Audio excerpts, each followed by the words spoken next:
Hi, I'm Tom Scarpello of Revology Cars, and this is car number 69, a 1966 Shelby GT350 Convertible in Brittany Blue Metallic with Wimbledon white stripes. So this is our first ever limited edition production run. We're only going to build 12 66 Shelby GT350 convertibles. This is car number 1 of 12. So why only 12? Well, the 66 GT350 convertible wasn't even a production car. There were only 4 cars built. They were prototypes, basically in anticipation of the upcoming 1968 Shelby convertible. They were built for development work. And Carroll, later in the 1980s, decided to do a continuation run of 66 GT350 convertibles. He rounded up 12. So you had the 4 original cars, and then you had the 12 continuation cars. Now, one of the 4 original cars sold recently at the Mecum auction in Indianapolis this summer for $1.1 million, which is a pretty impressive number, obviously. But even the continuation cars have sold for over $200,000 each. So by any measure, either the original GT350 convertible or the continuation GT350 convertible is a pretty special car from a collector's standpoint. So what is it? Is it a replica? Is it a reproduction?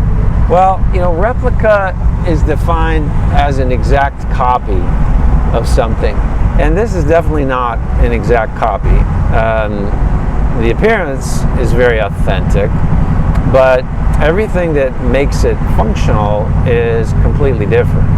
It's not a clone. So is it a tribute car? It's an honor for us to be able to build officially licensed Shelby automobiles. So it differs enough from the original that it's still something else. So we just call it an officially licensed reproduction. And it is different. It's not an original Shelby. It's not intended to be an original Shelby.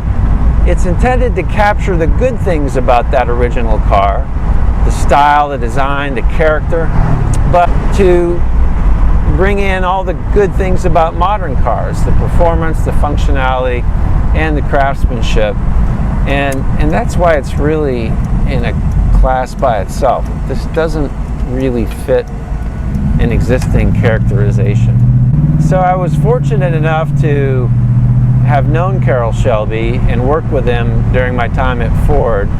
And although he passed in 2012 and Revology started in 2014, I knew him well enough to be confident that if he were alive today and he were seeing what we were doing with his namesake, that he would be very supportive and very proud of what we're doing.